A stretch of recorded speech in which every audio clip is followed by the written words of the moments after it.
And we are off. We are live. Welcome everyone to another live episode of the All Dolphins podcast for this. As I get my arm out of the way, Sunday, August 2nd, and we get to talk about some practices and what we've been watching on the field with the Dolphins early in training camp. Now 4 practices in, completing day 4 on Sunday, with the first practice that was open to the public at the Baptist Health Training Complex. Welcome, everyone. Thanks for joining me. I really hope we get a big crowd this evening with a lot of folks joining in. Again, we're done talking, previewing, position previews, who's going to be a breakout player, who is going to be a surprise. Now we get to actually discuss what we see on the field, evaluate what it means for now, what it could mean for the future, which is so much more fun, at least for me. I hope for you guys as well. As always, my big thanks for everybody who has decided to join and who will be joining later. Big shout out to all those who have subscribed, helped the podcast reach the 17,000 mark. And if you watched the last episode on Friday with Chris Perkins, you saw me wearing a Dolphins hat. I came close to actually wearing it again tonight as a show of gratitude. Decided to go with the old hatless look, kind of semi-liking the way the hair looks. So since it's not always like that, sometimes it's like a little more disheveled, gets too long. When it looks somewhat reasonable, I tend to go with the no hat look. As always, my friendly reminder, for those who don't already subscribe, please do so.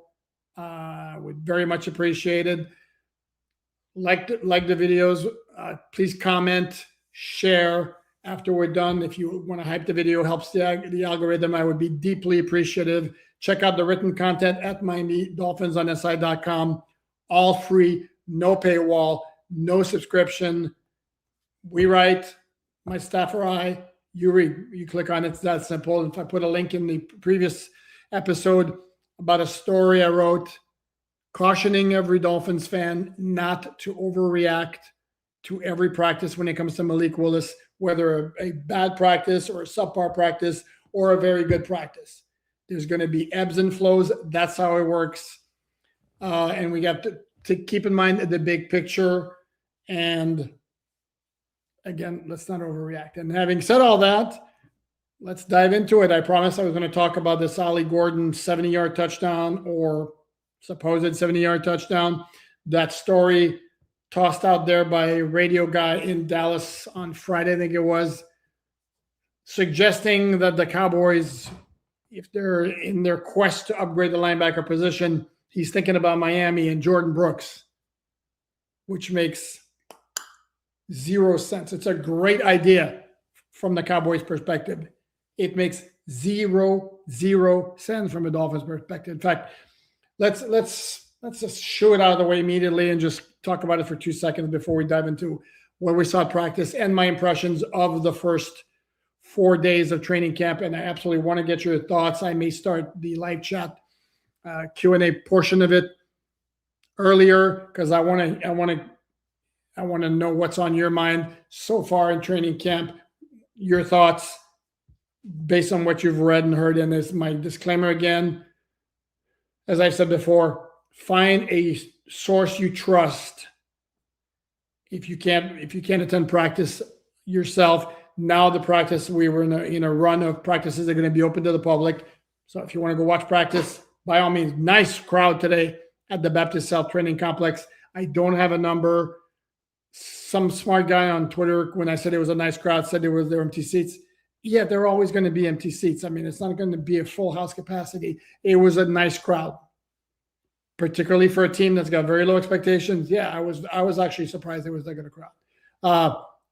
Number, I don't know, 4,000 maybe. I don't know what the capacity is for the stands at the Baptist Health Training Complex. There's like I don't want to say a hill, but the little grassy area to the side of it. There were a lot of people there too. So again, it was a nice crowd. Going back to the Jordan Brooks thing, the Dolphins already gave him a signing bonus with the extension. 3 years, $51.5 million. I'm not going to get into the semantics. It was an extension, new contract. It's an extension. because the contract had 1 year left. Now it's got 4 years left. That means they extended the length of the contract. Okay. What happens though is they revise the remaining year of the contract gets tweaked a little bit because a lot of base salary gets converted into the signing bonus that's prorated over the next 5 years, including a void year. So 2026 is revised, doesn't change the fact that his contract overall was extended. So let's get with that. But the Dolphins also paid out a signing bonus. So if they were to turn around and trade Jordan Brooks after extending him, guess what? They still paid out the signing bonus and it goes on their cap for the next couple of years. So again, if they were thinking about the idea of trading Jordan Brooks, you don't extend him and then trade him and put yourself on the hook for signing bonus that you otherwise wouldn't have had to. That makes 0 sense. Now, of course, if the Cowboys turn around and really want Jordan Brooks so bad that they're going to give the Dolphins 2 first-round picks, yeah, obviously. But that's not reality. So again, this idea of Jordan Brooks being traded once he's got the contract extension makes 0 sense from a Dolphin standpoint. Same with Aaron Brewer, same with Devon Achane. And I don't know, the Dolphins have other really marketable players to trade. I saw a glimpse of Kyle Krabs throwing out the idea of could the Dolphins interest anybody in Tyrell Dodson, which is a nice thought. Tyrell Dodson would actually not hurt the Dolphins cap-wise in the least. In fact, they could cut him and save some cap space because he's got no money guaranteed left. I just don't know if Tyrell Dodson would fetch much in a trade. And I'm not so sure the Dolphins would be better off to keep him for depth purposes, although where he fits into the plans beyond 2026 with the rookies the Dolphins have drafted, including Jacob Rodriguez and Kyle Lewis, both of whom were active on Sunday. Actually, on this particular day was more so Kyle Lewis. The previous practice was more so Jacob Rodriguez. But in drafting those guys, and that's not even mentioning Trey Moore, who's kind of doubling as an edge and off-the-ball linebacker. So perhaps, but again, you're going to trade Tyrell Dodson just to get a 6th or 7th round pick for him? I don't know. I don't think there's a great need to do that, but it would make more sense and certainly more plausible than the Dolphins trading Jordan Brooks. Okay, let me dive into this issue immediately, and I don't know if it's going to be in your comments or whatever. And when I say caution everybody, find a source you trust. Of course, I would love it if all of you like, and beyond would be like this guy right here, this guy right, that's a guy you trust. But it's fine if it's somebody else. For me, as I've said this many times before in past years, on running plays, particularly no pads, no tackling, you're going to have running backs running through the line, running through basically arm tackles, because there wasn't even like thudding in this particular practice. Thudding is basically when a defender squares up against the guy with the ball and basically stands him up. It's not tackling to the ground, but it's basically stopping the momentum. There wasn't even any of that. It's basically running next to him and kind of stringing out your arm. So if you read my recaps, I practically never will write the length of a run, because the other part of it too is that the players, once the play reaches the line of scrimmage barely, they kind of stop. Most of them. Like, I'll give you an example. There was a play early in practice on Sunday where Chop Robinson got penetration off the snap. He got close to the ball carrier, immediately went like this, like, I got him. And it's like, did you get him? Yeah, you got in his vicinity. If it's a game, are you able to bring him down, or does he run through the tackle? It's a practice. There was one play where Ollie Gordon I think it was a pitch and not a straight handoff. And there was a nice opening on the left side, and then he got to the sideline. And then everybody kind of goes half speed once he gets through that crease. But 70-yard touchdown, I mean, like, come on. What are we doing? Can we just not say that it was a nice run and not go without a 70-yard touchdown? Were you talking about a passing play that's a little clearer, where basically you can look at where the ball was caught, you can see what defenders are in the area, where if it's a game situation, chances are it doesn't get caught. For example, there was a long touchdown. I'm sure you saw on social media some of the clips from Sunday. Malik Willis threw a dart over the middle to Tutu Atwell, and he had the angle. Basically, he was running diagonally across the field where he got around, and he looked like, as I recall the play, that somebody got an angle on him, might have pushed him out of bounds at the 5-yard line. Okay, and the pass was from about the 30 of the offense. We'll give him something along those lines. So we'll give him, it's a long game. Doesn't matter if it's 65 yards or a 70-yard touchdown. I don't think it would have been a touchdown. I think the defender had the angle, would have pushed him out of bounds. But it's some guys in the media are very quick to go, well, 70-yard touchdown. And especially on running plays, again, there's no contact. There was no live tackling. It's not half speed, but it's not game speed either. So to go nuts about a running play and decide it's a 70-yard touchdown. And I think the person who, I'm not going to name names. I know there was a lot of back and forth on social media on this. The person I think was the one who first called it a 70-yard touchdown is somebody whose football knowledge I respect, but also may not be operating from the most of unbiased positions. I am a journalist. As I've said that many, many times, I'm a journalist. I'm not a fan of the Dolphins. I want the Dolphins to do well because it's good for business, but I'm not a cheering on the Dolphins in the press box or wherever. And I'm going to report the way, as I said, if I thought Ollie Gordon too had a play that deserved to be recognized as a 70-yard touchdown, I would tell you. And from where I sit, no, there's no universe where that's a 70-yard touchdown in a game situation. So that's my spiel as far as that's concerned. And again, I hope some of you who are watching tonight were at practice. If you are, so by the way, and if you're going to go back during the week, by all means, come up in the stands and say hi. I'm not very difficult to find. I'm wearing the Expos hat. The early part of practice is a lot of individual work after the special teams session, which follows the stretching indoors and the walkthrough indoors. So there's some downtime. By all means, would love to say hi, particularly those who comment quite a bit, whose name I recognize. It's always love putting a face to a name. So by all means, come and say hey if you want to. So back to the practice at hand, and then we'll go into like the first couple of days as well. The practice today, it was bombs away. It was the first time during training camp that we saw the offense air it out. The first practice open to the public.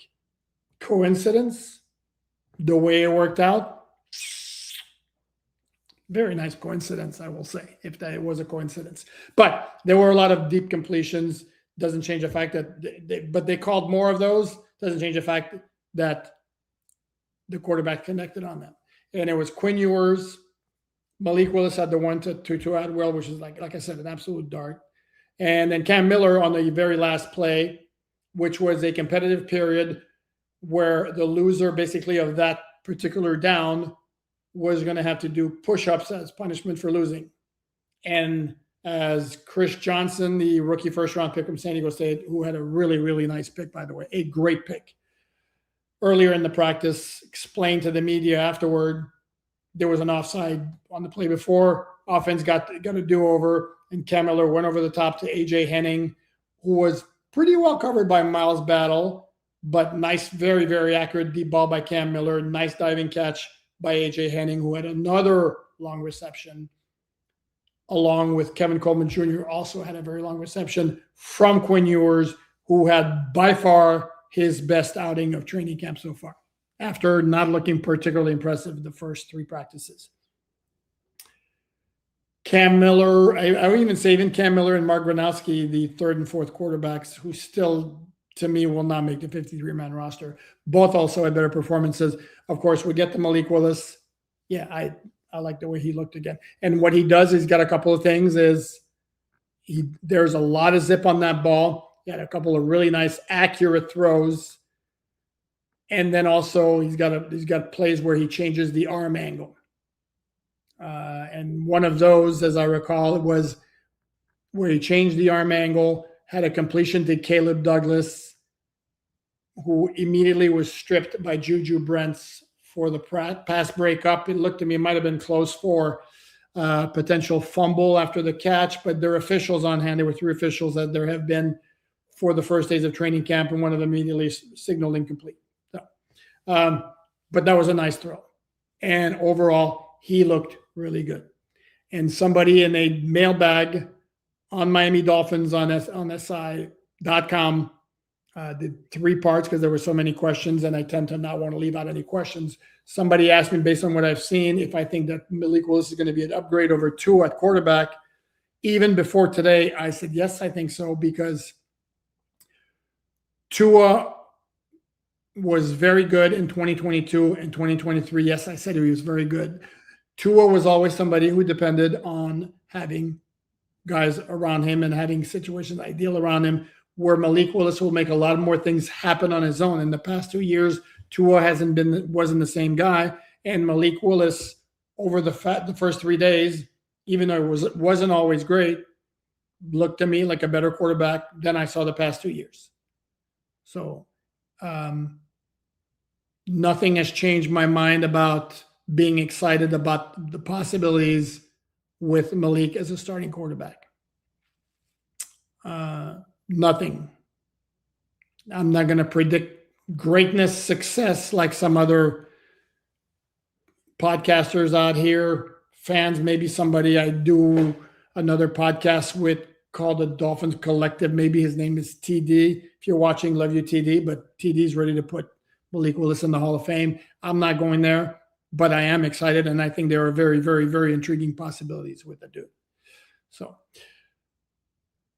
that will take care of the quarterbacks. Along at running back, before I go back into other observations from practice, should point out that the Dolphins run of practices with a complete roster, obviously outside of the guys who are on PUP or NFI. That's Chris Bell, Storm Duck, and Darrell Baker Jr. That streak is over because for the first time in training camp, the Dolphins were missing a couple of pieces on Sunday. Those 2 being tight end Greg Dulcich and offensive lineman Jamari Salyer. What's going on with them? Don't know. We are not speaking to head coach Jeff Hafley again until Tuesday morning before practice. And obviously, if Dulcich and Salyer again are out on Monday, then we will definitely ask him. But if it's only 1 day, for all we know, Mrs. Salyer could have been having a baby. Mrs. Dulcich could have been having a baby, which would certainly be, would be a valuable or a logical, valid reason for not attending practice and being excused. Or it could be an injury.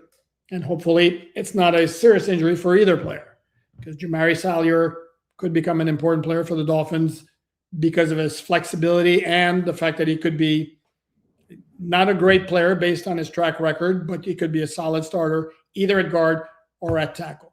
And he could be one of the guys, if Jonas Savaiinaea falters, who could challenge for that right guard spot. And funny, I should mention that because Jonas Savaiinaea was a big topic of conversation on Sunday, because he was one of the players who was selected to speak to the media after practice, along, and I'm going to forget somebody because I always do, unfortunately, along with Zeke Biggers, Chris Johnson, as I mentioned earlier. See, I've already forgotten. Ooh, that's bad. Anyway, 5 players spoke to Ollie Gordon the second, and then the other one was, man, I hate it when I do that. Let me look very, very quickly here, so see if I can remember. Okay, let's skip it. It's not the end of the world, actually. Oh, and Jacob Rodriguez. Okay, sorry. I had to look it up. So Jeff Hafley was asked before practice, and the emphasis with Jonas Savaiinaea has been all throughout the offseason and this year. Dude, what happened last year is done. Put it behind you. Move straight ahead. Forget about it. And the issue of confidence came up with Jeff Hafley, with Savaiinaea himself when he spoke to the media after practice, where he talked about getting too down on himself last year when things didn't go well. And knock on wood, certainly hope it pans out for Jonah. He's back on the right side. He's back with his college number of number 71 once Keon Smith was released. Pardon me. But Savaiinaia said, what's going to make the biggest difference, again, is a different mindset. And of course, this is a place where I have to be that guy. And I was called out for saying that last time, unfortunately. And again, this is where, if I'm a fan, I don't bring this up, but I'm going to be my objective reporter, bringing the facts, which is basically what, when I started this podcast, I promised it was going to be all about. We heard Jeff Hafley talking about how Jonah, among other things, he said he's been one of the pleasant surprises. No, he's been a pleasant surprise so far in camp. Well, on the very first passing play of the session, Jordan Phillips, I had the binoculars on there. Jordan Phillips got by Jonah pretty easily. Now, Malik Willis was able to get the pass off. I believe, if I remember correctly, he may have stepped up in the pocket, but it was not a very good pass protection rep for Jonah. And my initial thought was like, oh, no, not right away. There was another play I noticed, however, we got him back. This was on a run where he sealed him off, and that might have been an Ollie Gordon 2 run, maybe the 70-yard touchdown. I don't know. I'm just sorry. But he sealed him off, and that created a crease behind him. And this was the first time I actually noticed Jonah this training camp. This was our fourth practice.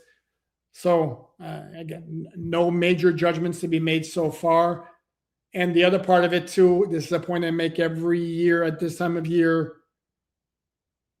Players need to be evaluated based on what we witness with our eyes, not from what coaches are saying about their players or teammates are saying about them. Why? Because this is a time about building confidence. And particularly when it comes to Jonah, if the issue with Jonah is you don't want him to have self-doubt, you want to build up his confidence, absolutely Jeff Hafley's going to keep talking him up. And there's nothing wrong with that. And it's expected. And nowadays that pretty much goes on 28 teams, 29 teams. And then you'll have those coaches who maybe will be a little more blunt in their assessments. And this is coordinators or head coaches. Vic Fangio, for example, is one of those where if he doesn't like the way a guy's playing, he's not going to be shy about telling you. But for the most part, it's all about positive reinforcement. And there's some merit to that because, again, you want your guys to have a positive outlook. And some players do get affected, actually, and get, little ups and downs with the confidence. So there's nothing wrong with that. But then you have to take it for what it's worth. And again, you ask a teammate, what are you seeing out of Jonah Savaiinaia so far in training camp? Ask yourself, what do you honestly think the answer is going to be? Do we really think a teammate is going to say, yeah, no, and he's not kind of looking like the same guy last year. I mean, it was rough last year, and I still see issues. No. Not going to have that, nor should you. But again, but if we read stories about, and everybody writes them and there's nothing wrong with it, as long as fans understand what's really at play here. This is a time of year when everybody's great, everybody's improving, everybody's looking to have a big year. Doesn't mean that that's reality. This is why we have to see, observe what we're watching, analyze it, and then make our own conclusions. So, where was I after this rambling here? So then it stood out in terms of the receivers. I know there's been a lot of talking up about Caleb Douglas. There's clearly something there in terms of the potential. Do I see somebody who's a future number one in the NFL? Too early to tell. Could he be number one on this team as a rookie? Maybe. But that speaks to what the Dolphins have at wide receiver. But the guy who is still, to me, the most reliable and the most likely to be called upon early and often is Malik Washington. I've said this many times because, again, he's dependable. You know what you're going to get down in and down out from the guy. No ifs, ands, or buts. What he lacks is he's not particularly explosive. He certainly doesn't have great size, but he's dependable. He's very, very dependable. And then the other guys, I think you're going to have some ebbs and flows. Jalen Tolbert, by the way, today was completely absent. Didn't notice him one time. In fact, if you were to tell me he didn't take part in team pairs because he was dealing with something, I didn't notice him on the sideline not being there, but I didn't notice him, period. Kevin Coleman Jr., absolutely something there. Exactly what we have. Don't know. Tutu Atwell's been a little bit up and down. He's had like some rough days in training camp before today. Today he had that really nice long gain, which occurred, by the way, as I was observing the play. Dolphins had Juju Brents on him at the line of scrimmage. He ran a deep slant, but then got open. Or was it that one play? There was another play. But it looked like Juju Brents like either gave him up after a play or somebody told me he might have slipped. I didn't exactly see why he wound up open in the middle of the field, but that was that play really stood out for the beauty of the throw from Malik Willis. I mean, that was a rope and down the middle of the field. And then speaking of the wide receivers, I do want to mention this. Chris Bell, what I'm seeing him do in terms of conditioning work, it's very encouraging. It's very encouraging that he could be back sooner rather than later, which is kind of what Jeff Hafley suggested between the lines early last week. I love that. And kind of walked by him a little bit when on our way to the bubble for stretching. That guy is put together. And in fact, I was telling the other media members, it's like, I don't recall the last time the Dolphins had a wide receiver who is that wide, that thick. And then I think the one that came to my mind eventually, at first I had, who was it I had? Losing my train of thought here. I think the one I came up with was Leonte Carew, who was a third-round pick in 2016 out of Rutgers, who was put together strong. Didn't pan out, though. Didn't have a very long or very successful career with the Dolphins. He had one long touchdown, maybe him against Minnesota, maybe, or Indy, one of the two, but didn't pan out. And it was a very good draft for the Dolphins in 2016 with Laramie Tunsil, Xavier Howard, Kenyon Drake, Jakeem Grant. That Leonte Carew pick didn't pan out. But Chris Bell, anyway, bottom line is he's put together, and I see a ramping up of what he's doing in preparation for making his return from PUP, which again can happen at any time. It's the same for NFI. And Darrell Baker Jr., again, as with every single other day of training camp so far, he's out there when the cornerbacks are doing, individual drills. He is doing the reps exactly what they're doing. Storm Duck we saw on Friday. That was the first time we'd seen him since last year. We didn't see him at all in the offseason program. He was out there. Didn't see him on this day on Sunday. What else can we discuss here very quickly before we jump into the comments? We all know we discussed this earlier about Chop Robinson and his really, really dominating day on Thursday. Today, not many big plays, but he was a factor as a pass rusher, getting penetration, getting close to the quarterback. And as I mentioned, he had that one play early on a running down where he got into the backfield, immediately raised his hand like he would have made the tackle. And I don't know if I buy that, but that sort of illustrates the nature of what happens sometimes in practice. Chop Robinson a couple of times went up against Austin Jackson, who from my looks of it did not have a good day in pass protection, was having a hard time with, edge rushers getting around him, and it wasn't just Chop Robinson. So that was not particularly great to see. That's something that stood out to me. Kyle Lewis had his first very eventful day.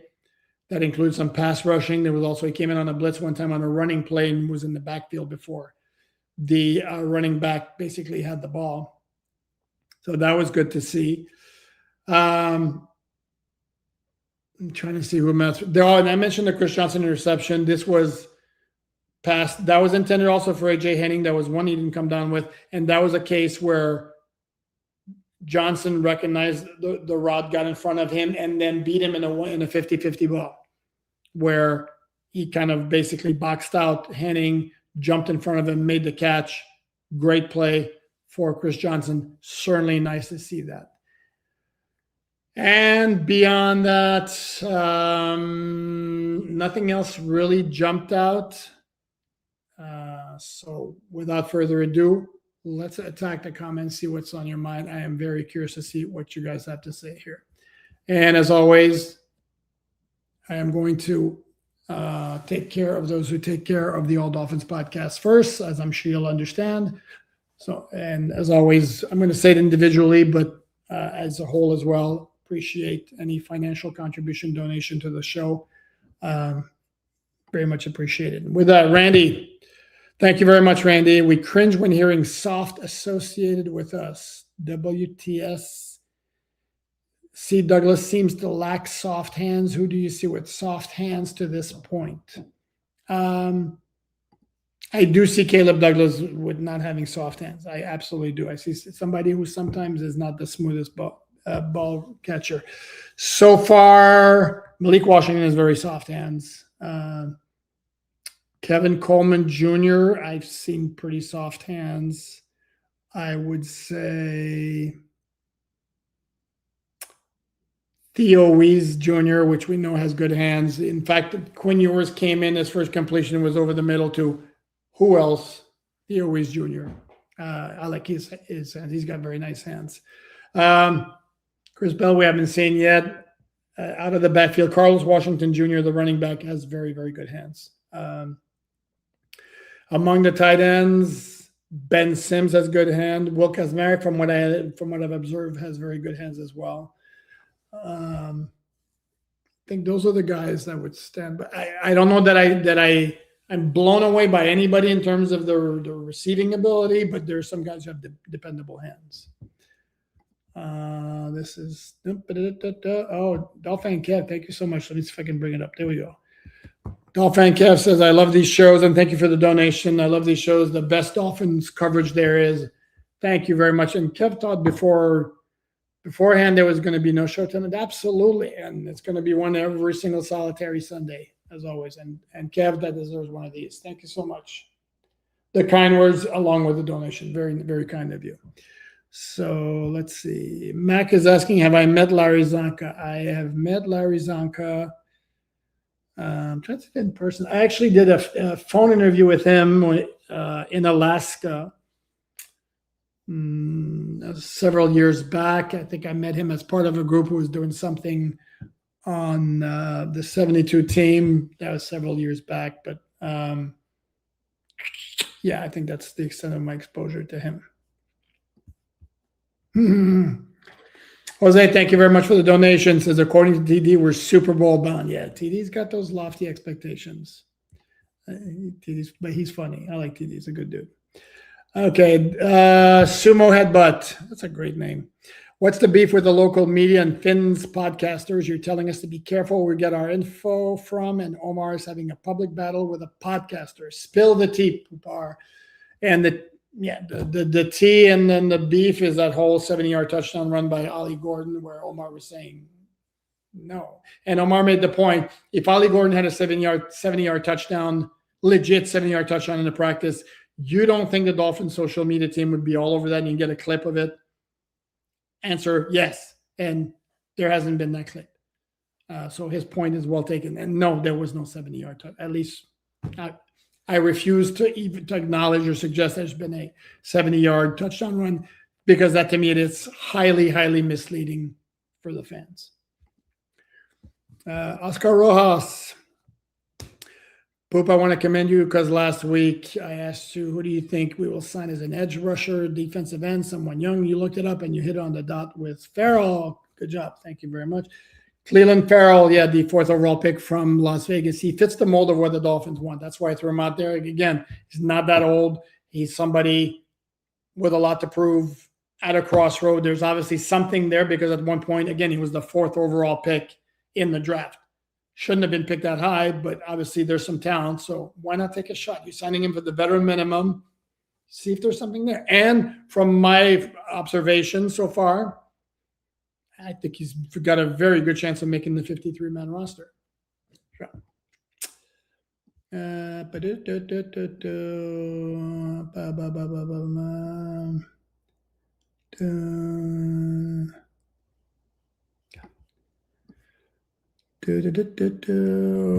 Joe Blanco, in your opinion, is Malik ahead of schedule?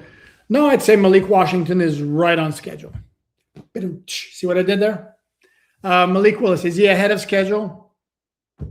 Why would? No. I mean, we're not looking at a rook here. This guy's been in the NFL 4 years already. And I think, as he mentioned before, the offense is kind of similar to what he ran in Green Bay. It's the same tree that Mike Shanahan, Kyle Shanahan, Sean McVay, Mike McDaniel, Matt LaFleur, now Bobby Slowick tree. It's kind of that same tree. So it's not like he's learning something new. Malik Willis is a very sharp guy. So it's like, no, I think he's perfectly fine. SoFlo Sports Show, 17K. Let's get to 20K. Absolutely love that. And you have my pledge that I've made before. I'm going to say it again. Even let 18K, it's going to be a hat or a jersey or something else. 20K, it's going to be hat and jersey. 25K, somebody suggested to get a tattoo. Sorry, I'm not a tattoo person. So no, not going to happen.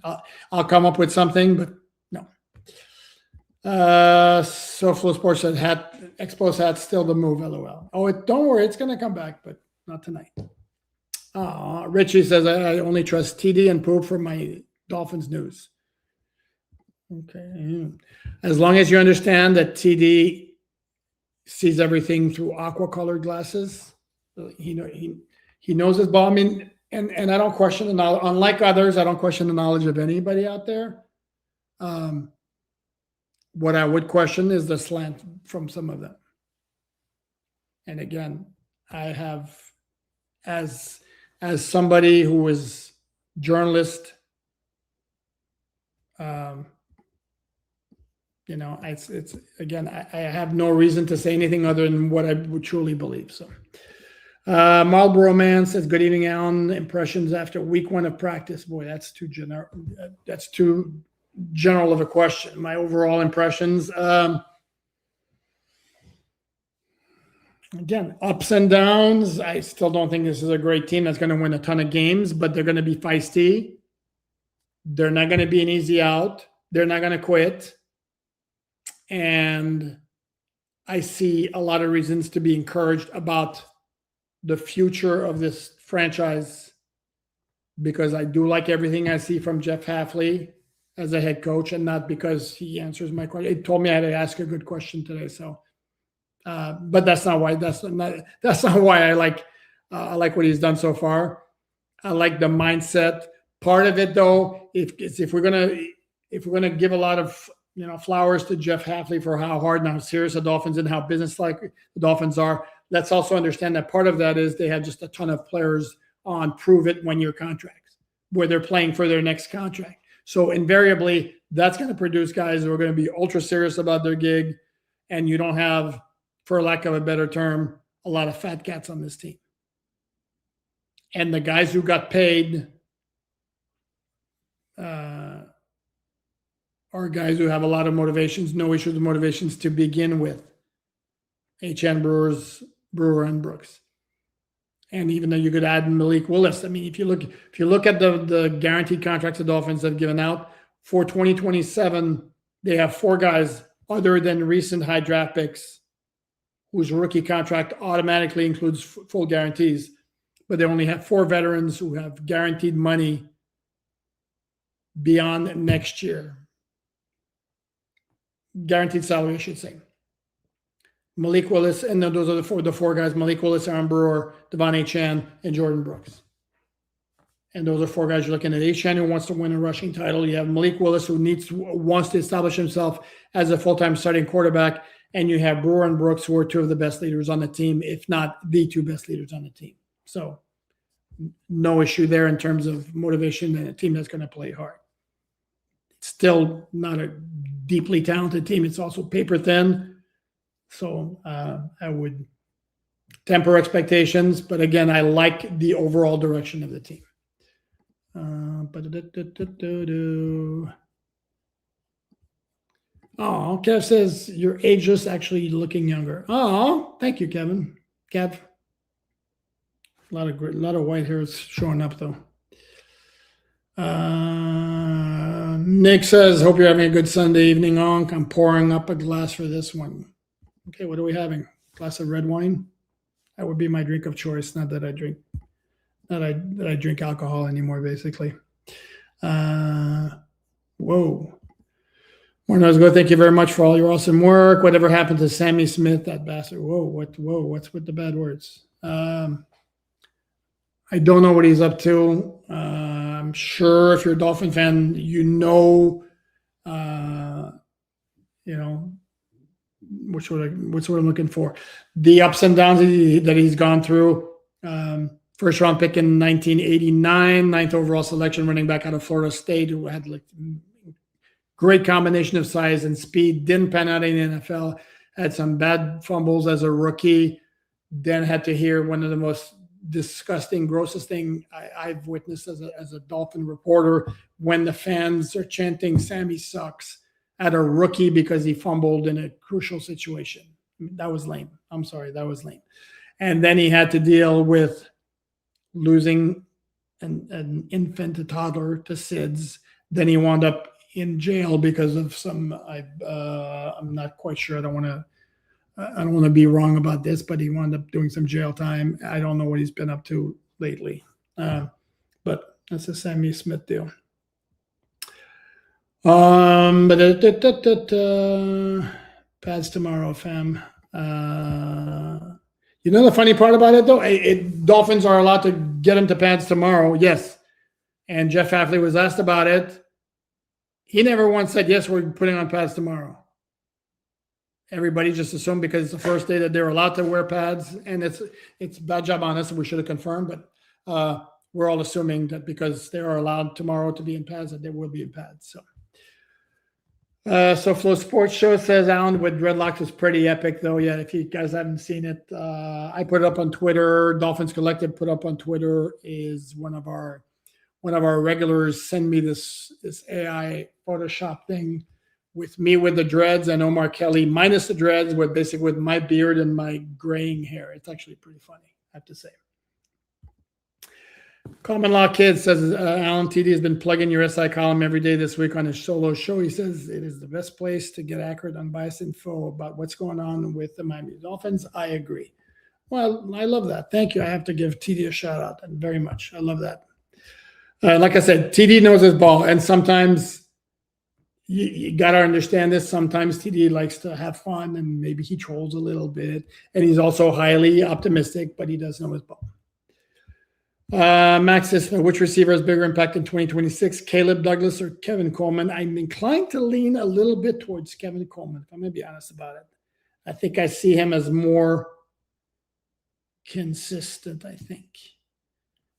Caleb Douglas worries me a little bit with the hands not quite being as consistent as I'd like them to be. So Kev says, I will love unbiased info. I don't want slanted stuff. And again, that was my mandate and what I wanted to do from the start, because I think it serves fans better, even if sometimes you don't want to hear that somebody's not looking good or there's major issues with the Dolphins. I think ultimately, no, knowledge is power. So you'd rather be informed. But again, there's something out there for everybody. No, thanks, Noel. Noel's a funny dude. I love Noel and Alain we trust. A lot of people also watch from the lawn area. Yep, absolutely. Careful pads tomorrow. Time to see what guys like Proctor can do in pads. Yep. Oh, I forgot to mention that. And I had brought it up in the interest of being thorough because it was an issue at Alabama, not just when he first came in, but his last season, that Caden Proctor came in a little bit too heavy. It took him a little bit to get going when he got the weight down.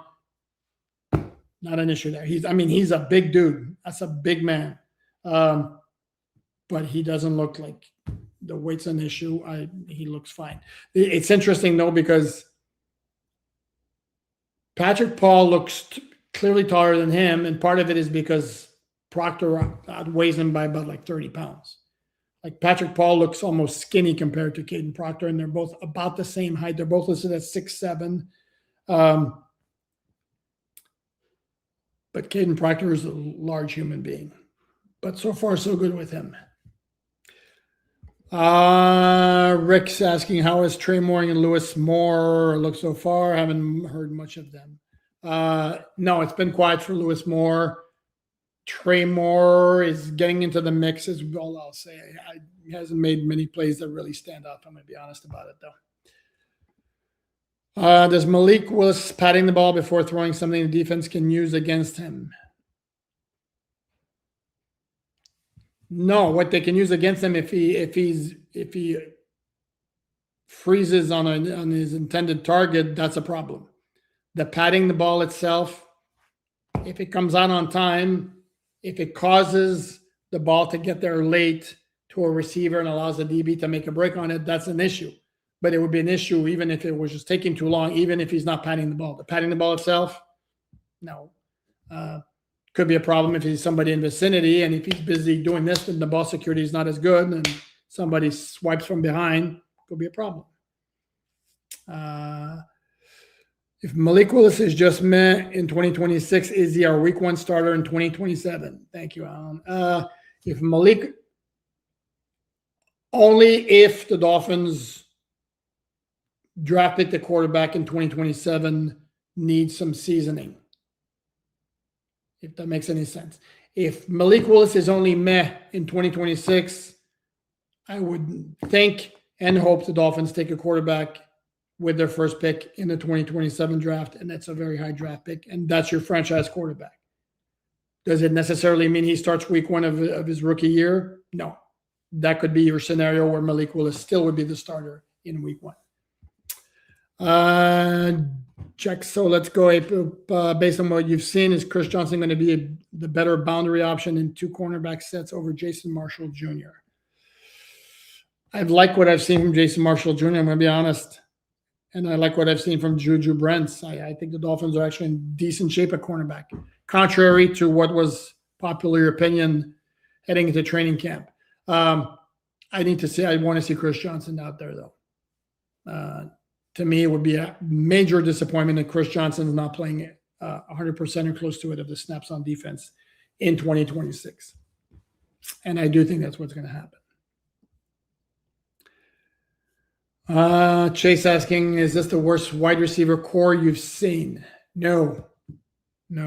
I recall 2008. In fact, I went there. 2008, the year the Dolphins made the playoffs, won the AFC East. Last time they won the AFC East, that wide receiver core was not particular. You had maybe the best of the bunch was Devon Best, who was a rookie free agent. But that dude could run routes. He was some kind of a savvy wide receiver. I recall to this day in training camp marveling at and thinking to myself, that guy's always open. Even though he wasn't necessarily that fast and he wasn't big. But man, he was well taught and learned very well. But outside of that, Ted Ginn was in his second year, and he was never a great wide receiver. Then you had Greg Camarillo, who's a journeyman. Derek Hagan, who was a 4th-year wide receiver, who hadn't done much. I'm trying to remember who else might have been. They just did not have great wide receivers that year.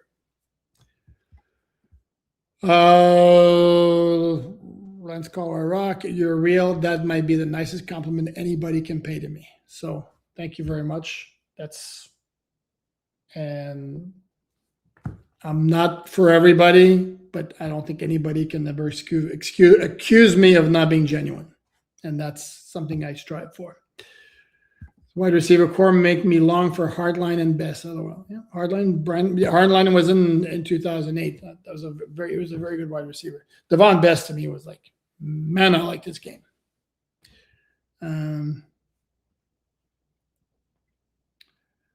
Any free agents left to sign? I don't know that there's anybody who really stands out. Who is the backup right tackle? That's a very good question. Of course, it needs to be asked because what happens with Austin Jackson? I kind of get the feeling the Dolphins are pretty entrenched with the idea of Caden Proctor staying at left guard his entire rookie season. Then we would be looking probably at Jamari Salyer would be one guy who would make a lot of sense as your second team right tackle. Could they use Charlie Heck over there? That would be a possibility. He's played on both sides for the Tampa Bay Buccaneers. And again, in an emergency, yeah, they could scrap the plans and go ahead and get Caden Proctor started at right tackle. That's where I would see it right now. No, thank you for the donation, my friend. Much appreciated. As of right now, which group on offense or defense are you most concerned about?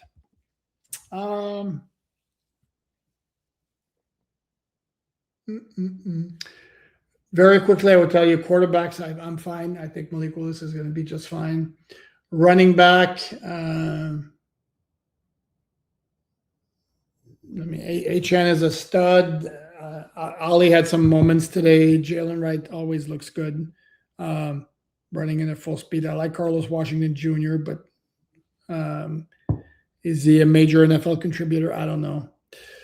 Wide receiver it's not a great group. Tight end it's not a great group. There's nobody who stands out there. I mean, they have players who can play, but I don't know if they have difference makers or impact players at either of those spots, wide receiver or safety. Right now, tight end. Right now, until I see what Chris Bell looks like once he returns to practice. Defensive tackle is okay. The edge, I like what I'm seeing from Chop. I'm very encouraged by what I've seen from Chop so far. But very thin on the edge. I think they're good at linebacker. I like I said, cornerback's looking a lot better than I thought it would. Safety, I think safety's a little bit soft. So it'll be again, but there's the same positions coming into training camp that we thought.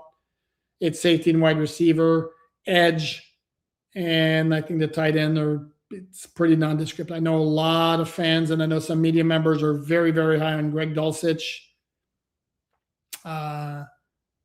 I think he can be solid. He's going to get the job done when his number is called. Is he a difference maker, impact player? I'm not ready to say that. Okay, I've trusted you since the 1980s Dolphin Digest days. You're at the top of the mountain when it comes to reporting on the Dolphins, guys. Oh, stop. No, really, stop. You're making me blush. Okay, so started Dolphin Digest in 1989 after some time at the Miami News, where I didn't cover the Dolphins. I did cover some Dolphin games to help out, including my first one ever, which was November 10th, 1985 against the Jets. Training camp without pads is basically glorified mini camp. It's souped up mini camp. That's fair. It's souped up mini camp. This week is where we can see the real team. It's where we begin to see okay. I'll go with that. It's the ramp-up period, getting guys comfortable with the system and each other. That's it. Okay. Oh, you guys talking to each other? Sorry. Okay.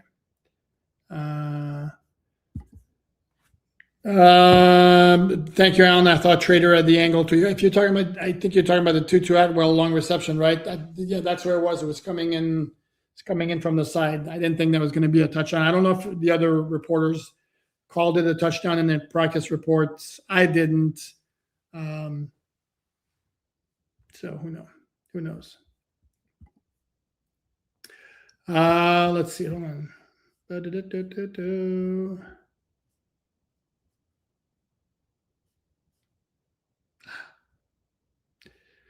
Daniel Elando, thank you very much for the donation. Much appreciated. Is a 7-win season possible for this year? I think so. I think that might be my high mark. I think I have a hard time seeing 8-9 or 9-8, but 7-10. I don't think it's crazy, but if it's 5-12, I wouldn't be shocked either. But no, it's not crazy to think they could get to 7 wins. Whoa, what is this one? Bag of roasted nuts. I remember back when Travis Winfield was on Locked On Dolphins. He and Omar had some kind of misunderstanding. Travis said he didn't like Omar. No, that was probably, how long ago was that? Yes, Travis been with the team and not on Locked On for 6-7 years. I would hope they've talked it out. So, man, a lot of Omar talk here. Okay, well, sure, I'll bite. Omar was a bit confrontational with Joe Rose the other day as well. Oh, dude, Omar's confrontational when we're on the Dolphins Collective and all that. I mean, and then it's over, and then you have a heated discussion and all that. So I wouldn't make much of it. Oh, Douglas Anderson. Poupart, we need your help. Why are you screaming, Doug? Sorry, we need your help again. Please talk to the Dolphins audio team about the year-long terrible reporters audio. It's the worst in the NFL. Please and thanks. In fact, did you guys hear that? If you watch Jeff Heffley's press conference on the Sunday, he started by mentioning that his mother watches his press conferences, and her one complaint is she can't hear the reporters' questions. And then Heffley joked that maybe he should begin his answer by repeating the question so his mom could know what they're asking. But yeah, there's no microphones over the room, only at the podium, which is basically why you do not hear the questions from the reporters very well. And that's a legitimate beef. I don't know if it's going to get addressed, but I hear what you're saying. And the Dolphins are aware of it, by the way. So no, B1, no, thank you again, as always. Thoughts on the orange jersey thing going bye-bye? I'm cool with it myself. Didn't always represent the best practice player anyway, in my opinion. No, it did not. And I said this before last year when Mike McDaniel was the head coach. And by the way, we're approaching the hour mark, but we got a very, very nice group out here, more than 400 people. Love that. Thank you so much. So I'm going to go past the hour mark because I feel like it. Okay. Mike McDaniel explained it because I think somebody asked him at one point specifically who gets the orange jersey. And his answer was, it goes to the player who best represented on the previous day what the Dolphins were trying to accomplish. It wasn't necessarily the best practice player. So it basically became very, very nebulous, and the coaching staff could give it to whoever they wanted to. And I know it was a big point of contention last year for a lot of the media folks, my media friends, who were desperate to see Willie Gay Jr. get that damn orange jersey because he was balling in practice, in training camp. And he never got it. And then the regular season arrived, and the dude basically didn't play. So maybe it was that he was freelancing and not doing what he was supposed to do, which is why he never got the orange jersey, which is why he didn't play. How's that for a conspiracy theory? My thoughts on it, yeah, I'm not. I will say this, however. In fact, this came up today. And if you look at the way I look, you could probably, take a guess as to my musical preference and what it might be. For those who don't know, big prog rock fan here, regular rock. I can use other genres here and there.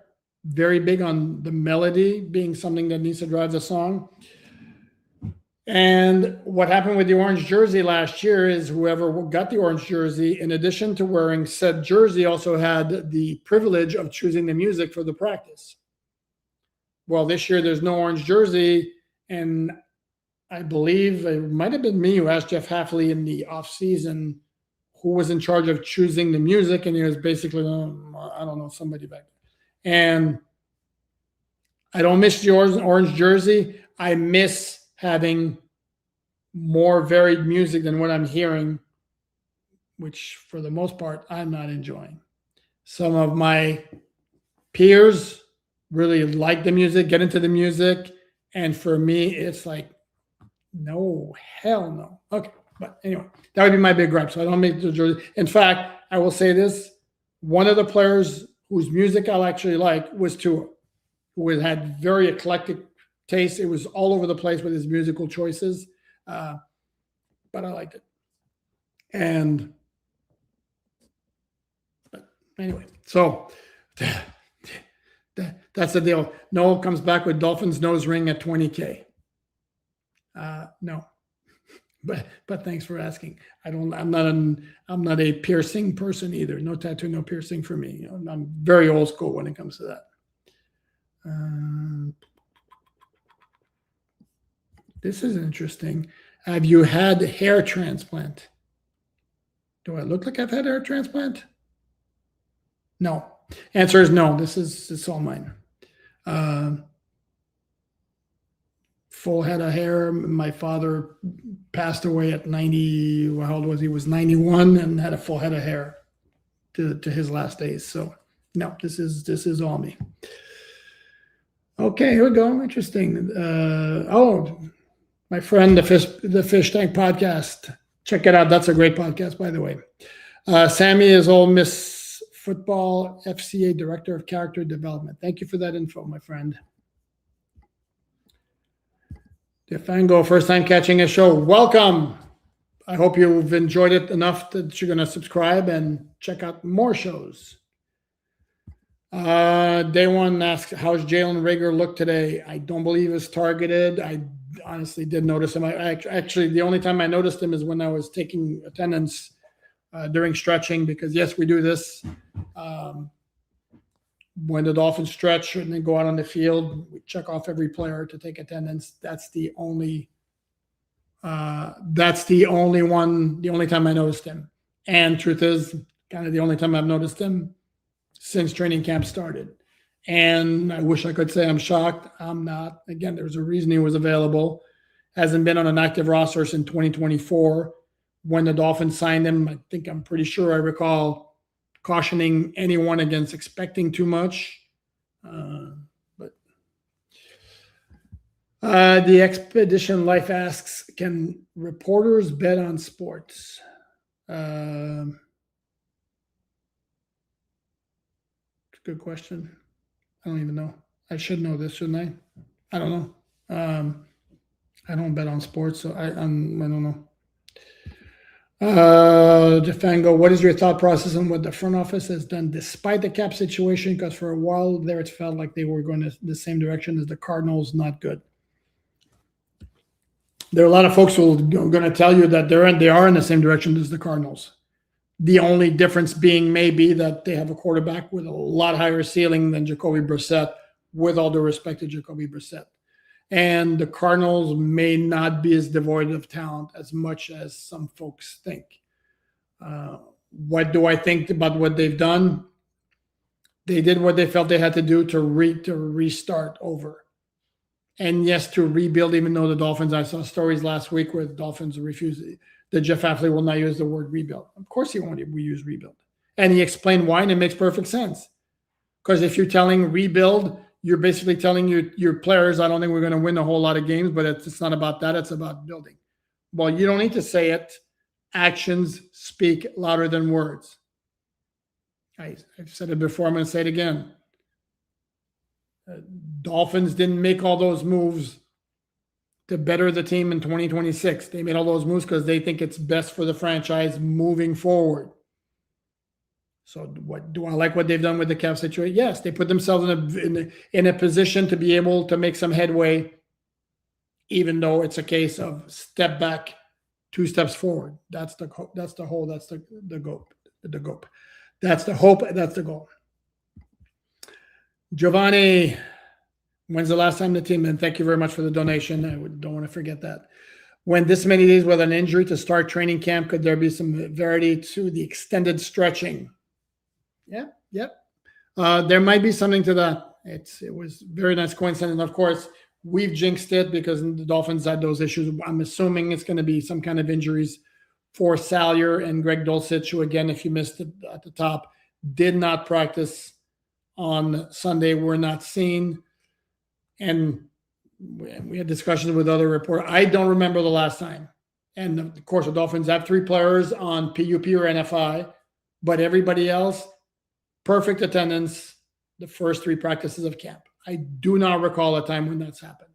I mean, that is really, really good. So the extended stretching, I think more than likely has something to do with it. Obviously, there's luck involved, but it's certainly nothing that's going to make Jeff Hafley stop using that long stretching period. And it's a very long stretching period.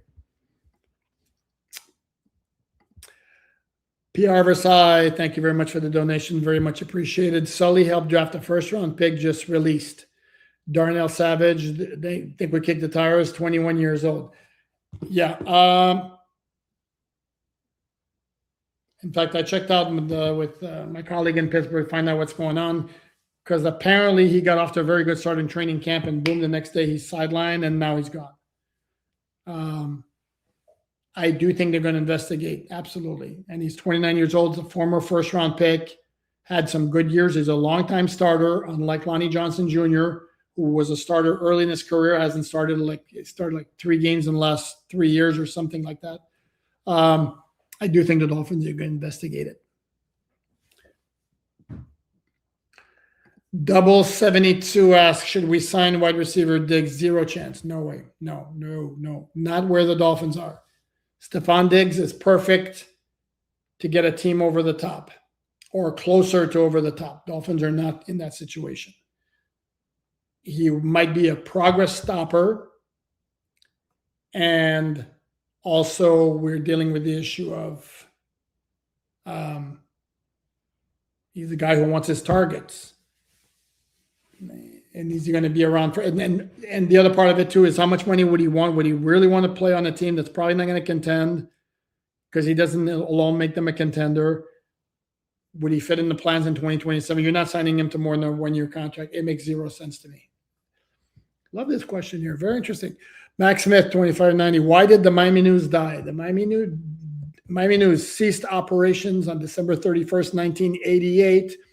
Why did it die? It was the parent company of the Miami News and Miami Herald had what's called a joint operating agreement, where we shared their printing presses in the same building in downtown Miami.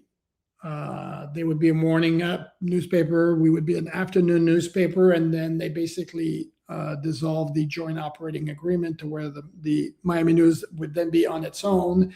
And the parent company, which was called Cox Enterprises, I don't even know if they still exist, basically decided it would be more cost effective to just simply shut down the Miami News than to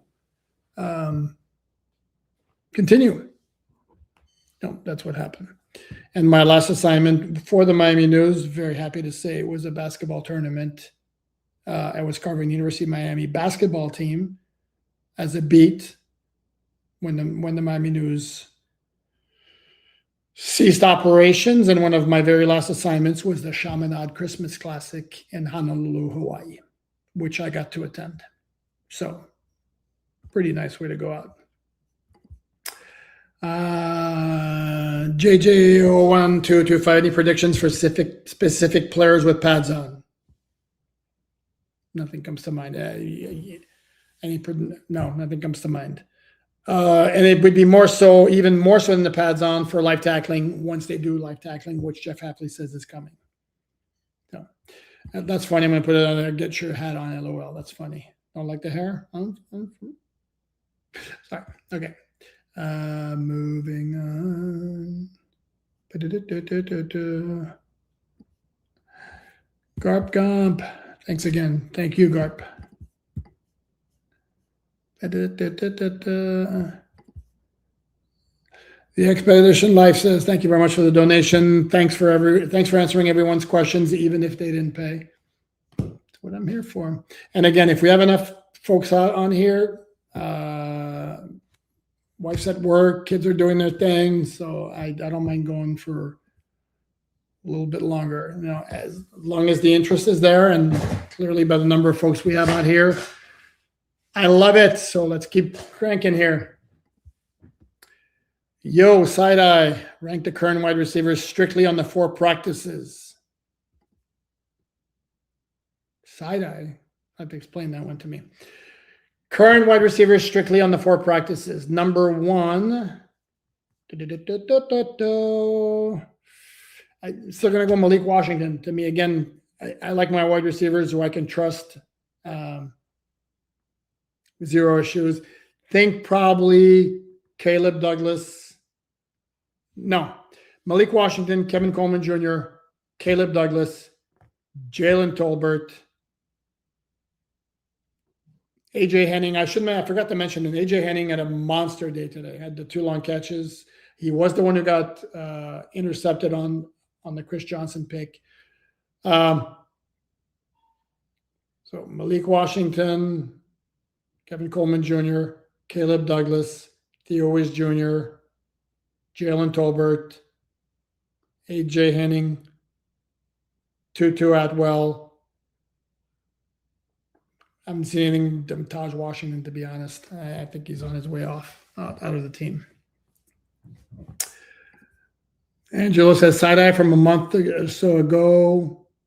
You were the side-eye uncle. That's funny. Okay, I don't remember that. Okay, cool. So Flow Sports Show, we got bonus poop. Hit that like button, please. Yes, I forgot to. I'm very bad at this.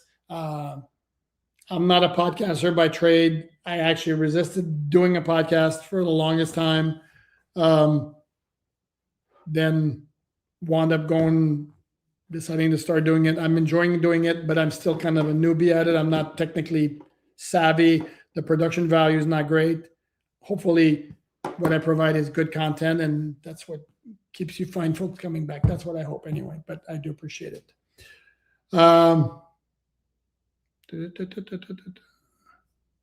Like this.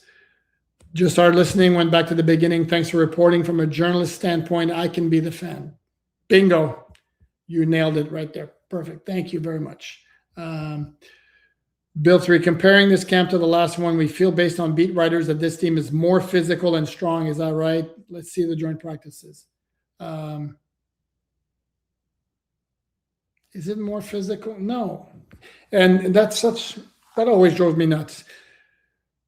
The thing with the Dolphins' previous team, and this is yet to be determined with this one, is the offense always was predicated on speed, finesse, deception, which it had to be because you had Tyreek Hill, Jalen Waddle, Devon Chan, Raheem Mostert back in 2022, 23.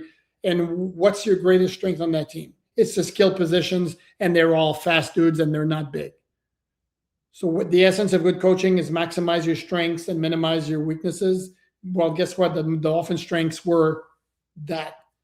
And it led to finesse football, which worked at times. It was going to be difficult to work well enough to get the Dolphins where they wanted to go in the playoffs, deep into the playoffs, or make a Super Bowl run, because that usually doesn't win in the playoffs, where the play is a lot more physical. The refs maybe don't call as much in terms of ticky-tack fouls. The elements aren't as good, and it doesn't lend itself to that kind of football. So to me, it wasn't the issue of like, well, they're softer or all that, or they're not physical enough. That wasn't their identity. Now with this year with Jeff Hafley, he does say he wants to have physical football, but does that mean, okay, now, do we now focus on the running game and do the ground and pound? I don't know the Dolphins necessarily built to do that either, because their scheme, again, is kind of that similar Shanahan type of thing, where those teams are not necessarily known for being, I don't recall anybody, even the Rams. Are the Rams known as a physical team? They're just very talented. So I think this whole notion of physical and all that, I think it's overplayed, if I'm going to be honest about it.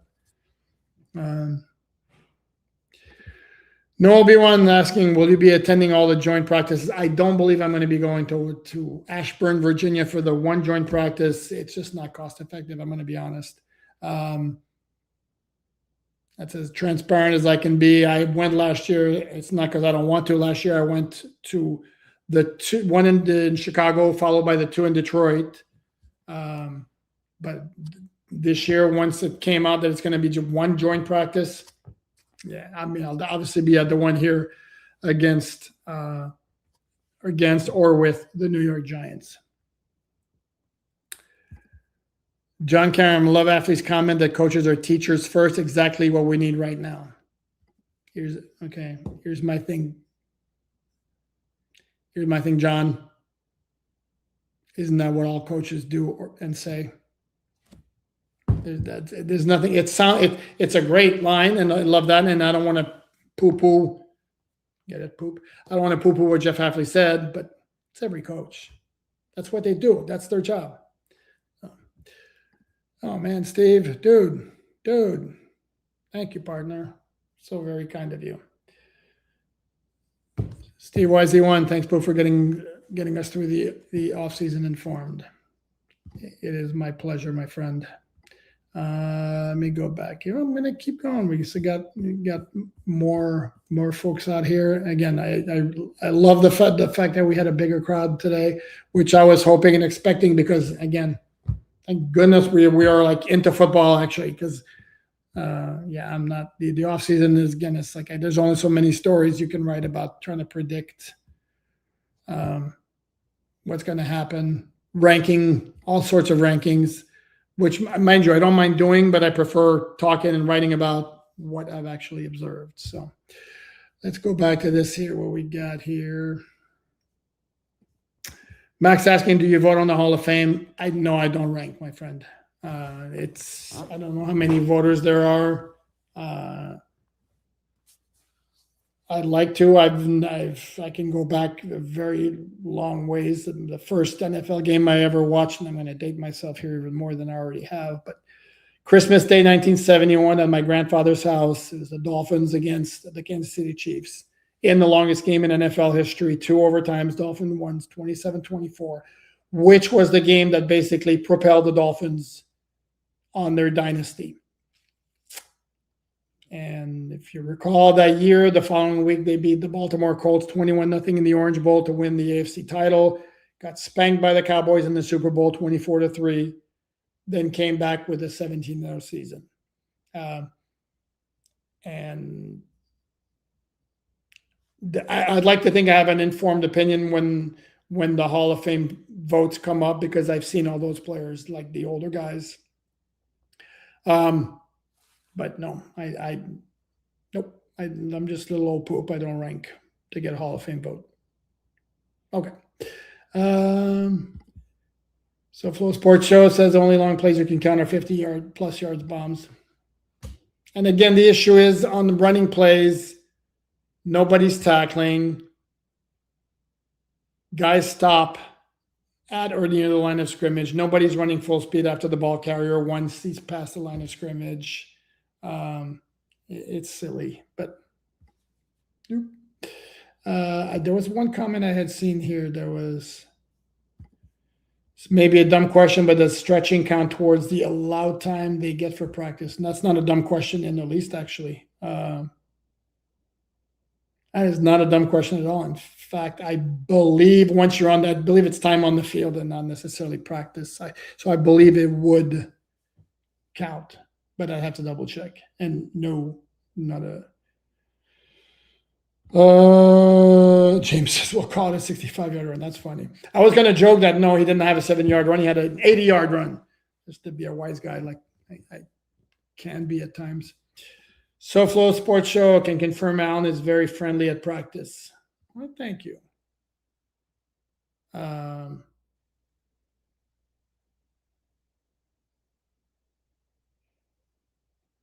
Say hi tomorrow, and so I can put in a face to a name. But yeah, why wouldn't I be? Why wouldn't anybody be?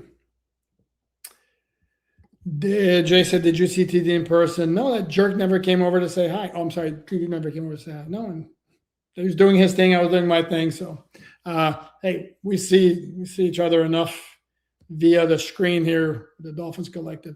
By the way, there'll be a Dolphins Collective tomorrow night. It's going to be live after. There's going to be a taped episode of the Old Dolphins podcast in the afternoon, recapping practice. So Flow Sports Show, Jacob Rodriguez looked as good as everyone has been saying. I don't know what everyone's been saying. I will tell you that he's looked infinitely better to me than he did during the offseason program. he's been active in getting his hands on the ball. It's interesting. Jeff Hafley referenced the play today where he said that Rodriguez punched the ball out of Devon Achan's hands, and I cannot recall that play. And in fact, all of us in the media room were like, "Do we recall this happening?" Nobody could point it out. So. Bag of roasted nuts says, so what's up with Will Kazmarek?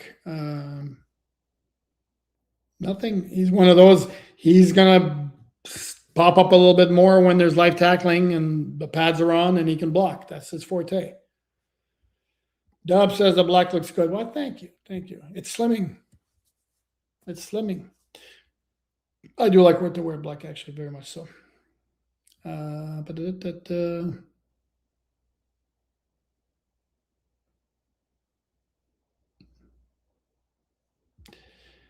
let's see. Did Austin Jackson practice? Yes, there was a practice. Yep.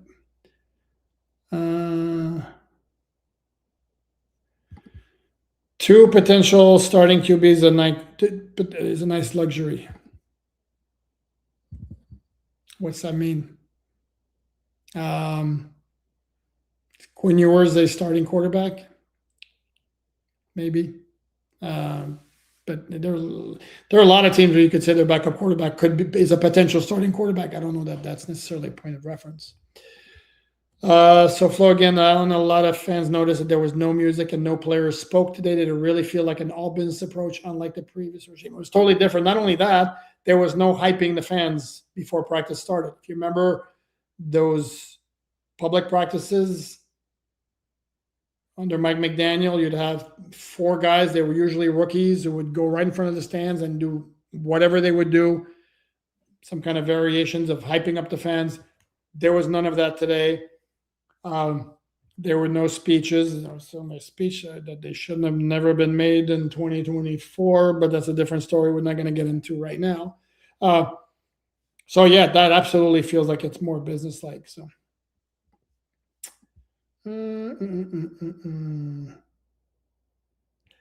James, I fell for the hype for the past decade, but dang it, I like this team. I like it too. It's going to be a very easy team to like because they're going to be, again, balls to the wall. I don't think effort's ever going to be a problem. I don't think the approach is going to be right. I just don't know how they're talented enough to make any headway. You know?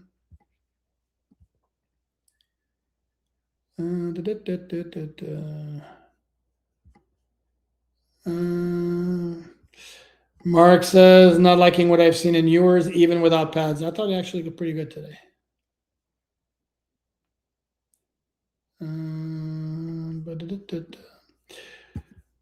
Bill says Leonte scored against the Colts in Indy. Okay, I remember. I think he highballed a 50-50 pass.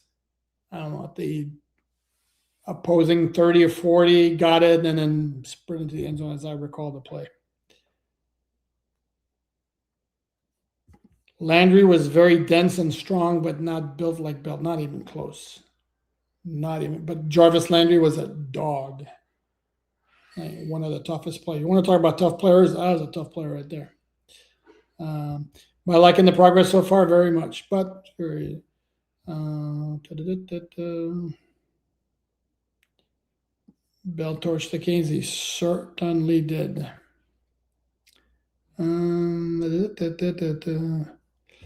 I think the fish are going to be at the bottom of the barrel again this year. Not to be a Debbie Downer, but it don't look all that good. You are being a Debbie Downer. What if they're not at the bottom of the barrel? We shall see.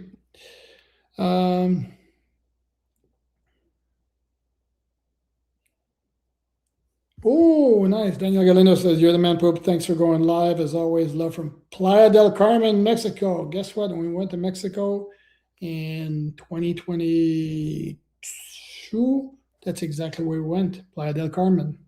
Love that place. That was really nice. So big shout out Playa del Carmen.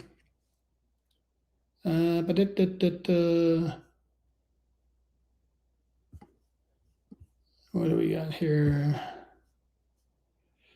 Okay. Kev says it's going to be fun to have a quarterback who can make big plays running the ball. We haven't had that around Miami for some time. Ryan Tannehill could do it. I remember a quarterback keeper. Was it against Pittsburgh? It had to be like 55 yards or something like that. So that helped. The Bill Lazor era as offensive coordinator, they would do quarterback keepers quite a bit. But yes, it's an added dimension that takes some of the focus or the pressure off of the passing game. Certainly would work. So we have no backup QB again. I don't know if I'd say that, but forget the jersey at 20K. Pope, you need to tell us who your favorite NFL team is. I've already told you guys. I'm a journalist. Okay? You want to know my favorite team? It's the Montreal Expos, who sadly no longer exist because baseball is a terrible sport of haves and have-nots that killed the franchise, like we're seeing again now with the Los Angeles Dodgers acquiring the best available pitcher on the market to join their 6 already stud pitchers, and they'll be leaving 2 guys out of the rotation in the playoffs. That'd be a number 1 starter on half the teams. No, on 3/4 of the teams are on Major League Baseball.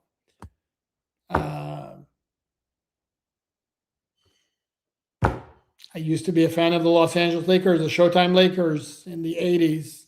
Now it's like I don't have a basketball team. College football, I would be a University of Miami fan without question. I covered the team way back when for a little bit. Hockey, it'd be the Panthers or the Montreal Canadiens. But NFL is a business. I journalize. Teal hair and a neck tattoo at 20K. Sure, that could happen. Nope. This one I don't get. Any news on Campbell after these recent practices? Who's Campbell? Sorry. What else we got? Mr. Donquist said in the past years we RSVP, get a ticket to go to the practice. Do we just show up? I have already RSVP'd twice this year, twice. I could have sworn I was told that you just show up. That you don't have to worry about it.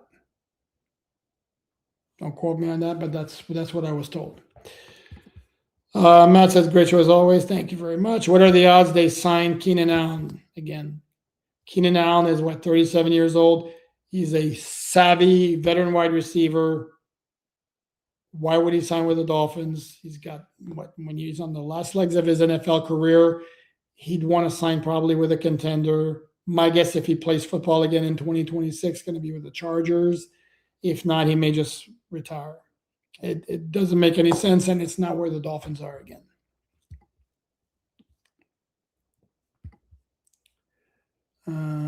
What do we got here?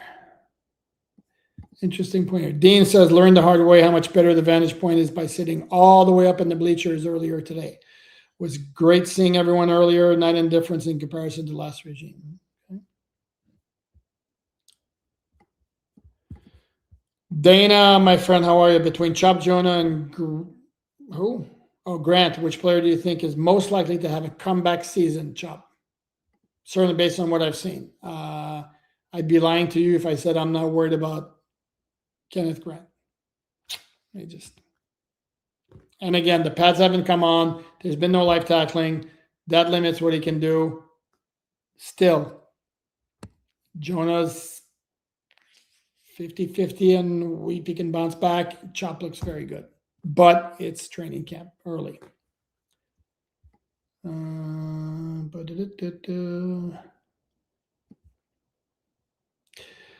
Looks like Omar was sleeping. Maybe he missed a run. That's funny. That's a funny joke because of the famous photo of Omar. Guess what? I may have been sleeping too because I didn't see a 70-yard touchdown either. Facts over feelings. Keep reporting. Yep, that's all we can do. How long do reporters stretch before practice? That's funny. Hell, I don't stretch before I play tennis because I'm stupid like that at my age, and so no stretching before reporting practice. When Austin Jackson said practices reminded him of Brian Flores' practice, did you agree? Yeah, it's a lot more businesslike and a lot more quick and get to the point, get somewhere else than it was under Mike McDaniel. We do not have a TNT wall, though, like we did under Brian Flores, which I liked, actually. I like the TNT wall. You seeing any players with a bad attitude? Nope, not at all. Not at all. We're going on an hour and a half, so we're going to start winding it down. But let's see what we got here. My favorite play of today's practice, the Malik dart to Atwell over the middle. Man, that was a throw. That was sweet. Alain, I really followed number 2 runner-up, Chris Johnson interception. Alain, really enjoy your Sunday shows. Definitely the highlight of my evening. That makes it all worthwhile. I love that. Thank you so much. Lark, thank you for the donation, says LOL. Kelvin, there's a Dolphin player who used to be named Kelvin Smith. It was a linebacker from Syracuse back in the day. 93 maybe, draft pick, that neighborhood. What do you think about the return specialist? Will it be Malik Washington this year or one of the rookies? A great question. I'm going to say right now, if you're asking me to predict, I'll say it's going to be Malik Washington.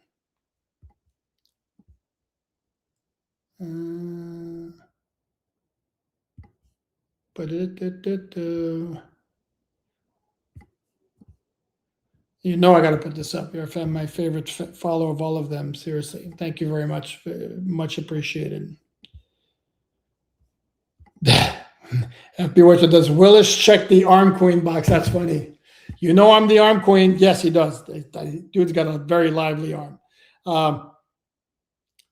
It's not quite in the category of, say, Josh Allen, Joe Milton. Not quite Justin Herbert-like, but he's got some major zip on it. Jim says, I'm pretty sure Travis Wingfield actually works for the Dolphins. He's on the payroll, so the 7-year TD seemed legit to him. Yes, Travis is a Dolphin employee. I'll just leave it at that. Nice recognition for Steve YZ from SoFlo Sports Show. Yes, it was very nice. Absolutely.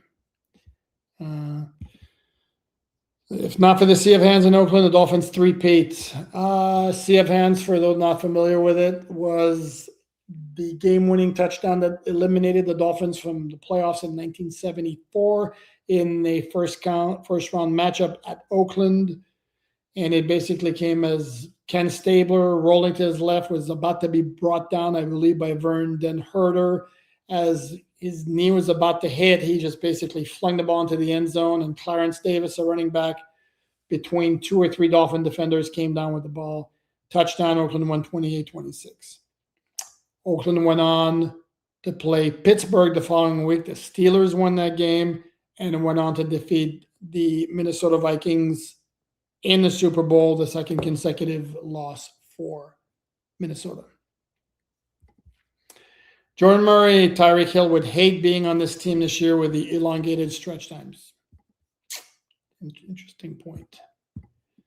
Oh, I love these questions. Dana's asking me, better band, U2 or Genesis? 2 great bands. I love them both. I think Genesis high-end stuff would be. I think U2 has more songs that I like than Genesis. U2 doesn't have songs that can match my 2 Genesis masterpieces. For those who like prog rock or want to check it out just for craps and giggles, 2 songs. One of them is called Ripples. The other one is called Firth of Fifth, which features an absolutely amazing guitar solo. And to me, U2's best song is One. And as much as I love that song, it's not quite to the same level. But love that question. Thank you. Noah asking, like, subscribe, and hype the videos, please. That would mean a lot to me. I would greatly appreciate it. Jim says, Sammy Smith had a child that died from SIDS during his rookie year. The fans turned on him, but he was going through a rough time. Sad. Yeah. I was not aware, and I'm not 100% sure. That doesn't sound totally right to me, but I'm not going to, certainly not going to argue that I didn't know that the child had died. I know the child had died from SIDS. I didn't know that it was in his rookie year, which would make it even more disgusting that the fans were chanting Sammy sucks. I mean, that's gross. I'm sorry. And you pay your hard-earned money to be in the stands. You have the right to be upset. But it's like, are we thinking the guy's fumbling on purpose? I mean, Jesus, holy moly, like seriously. Has there ever been a Dolphin player you were a major fan of? Absolutely. No, and for different reasons. Do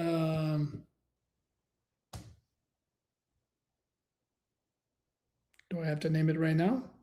I was a major fan of Devon Best. I love this game. I was a major fan of Ricky Williams because it was, to me, like so incredibly impressive the way he ran the ball. So a major fan of Jarvis Landry because he was a dog, and I have nothing but respect for that. So a major fan of Patrick Surtain. I thought he was an absolute stud as a corner. Man, he was so good as a corner. I was a big fan of Tyreek Hill as a player. I mean, as a player, dude could play. Dwight Stevenson, woo, man, that dude could play, and a bunch of them. But and I don't know if fan's the right word or just love the way they play. And I guess what fan would be the word. I'm just.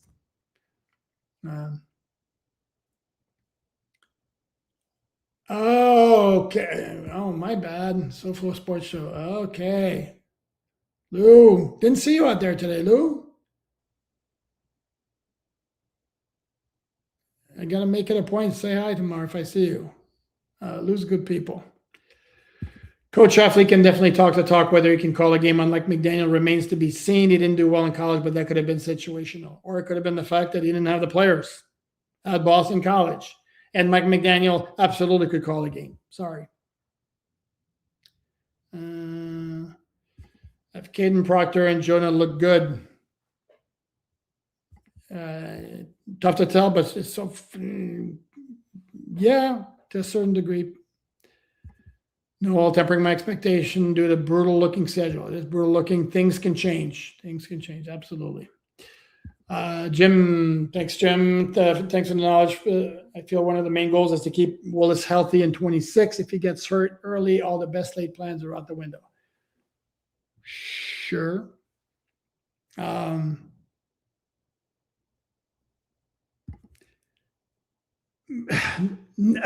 would they be out the window? They wouldn't be out the window in terms of moving forward because you can still evaluate all your young players. And Malik Willis getting hurt would tell you need to draft a quarterback in 2027. So I don't know if I'd go that route. Lark 740, not going to ask Alain this, but why didn't we bring back Christian Wilkins? I must have missed it. Nobody's brought back Christian Wilkins. How much money do you think he's going to want? You're looking at a guy who hasn't played since October 2024 because of that, was it Jones fracture injury? You drafted 3 defensive tackles last year. Where does he fit in? There's a lot of reasons they haven't brought him back.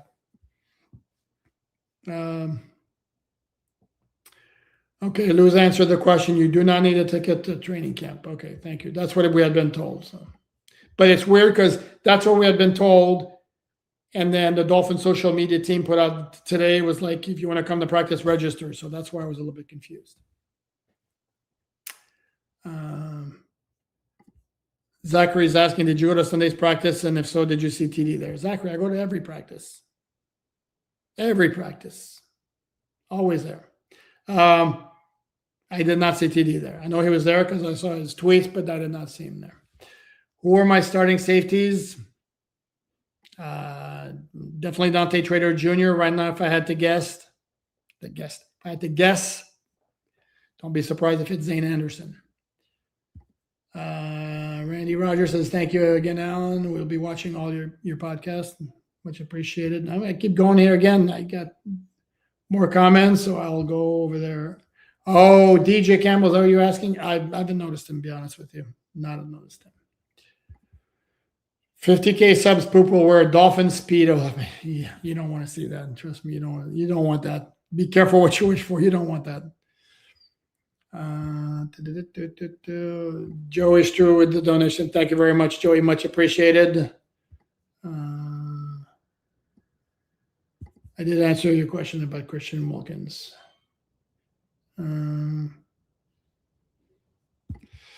Jacob play, I assume, was a chop fumble recover by the time. Yeah, but I know, and the play we all saw that it looked like it was Chop who caused a fumble too. That's the thing, and maybe we missed it, and Jacob was somewhere. I don't know.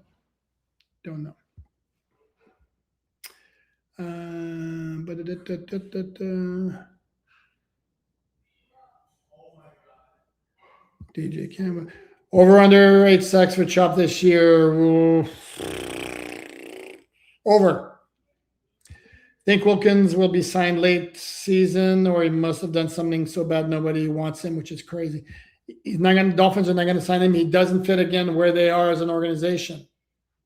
Okay, you're looking at a guy coming back from a very, very serious injury who's more than likely going to want big money on a team that's got a lot of minimum salary contracts. He does not fit. Could be wrong. Don't believe I am.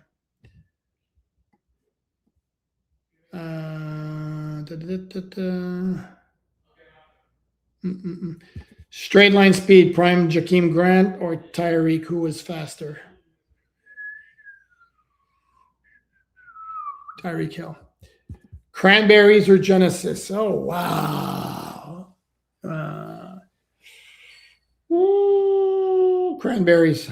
I love the Cranberries. If you guys follow me on Twitter, I'm a huge Dolores O'Riordan fan, RIP. Lot of really, really, really good songs. Lingers, an absolute all-timer. Many, many, many others from the Ode to My Family is a gorgeous song. I think Cranberries by a hair, but those are two of my all-time favorites. Anthony Fasano to me is the ceiling if everything works out for Will Kazmarek. That's the way right there.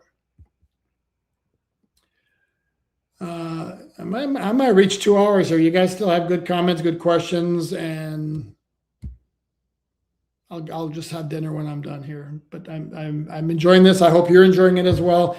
Again, as always, if I forget when I sign off, please like, comment, subscribe, share, all that good stuff. Check out the written content. That's where it would really help me. MiamiDolphinsOnTheSide.com. Back on the Willis comp, we had the most unmobile QB in the NFL, and that alone means an upgrade. Okay. I wonder why the Rock Johnson quit Hurricanes when he was such a good football player. He could have been in the NFL. Shake my head. I don't believe he was like it. We're talking about Dwayne Johnson, and as I recall, I don't believe he was an NFL caliber prospect. I could be wrong, and not like he's done poorly for himself. Will Chop disappear when those pads come on tomorrow? Now, that would be very disappointing, wouldn't it? I don't know. Can't wait to see Proctor run block with pads on. Same here. Rocky Johnson was outplayed on the Canes, was not a starter, then he was injured. Rocky Johnson was his dad. Dwayne Johnson was the Rock. Rocky Johnson was also a famous wrestler. And again, it doesn't matter. The guy's made more as an actor and celebrity and wrestler than he ever could in the NFL. So, has anyone seen or heard anything from Zane Anderson, the safety signed from Green Bay? He hasn't made a ton of plays, but he's in the mix. I'll just say that.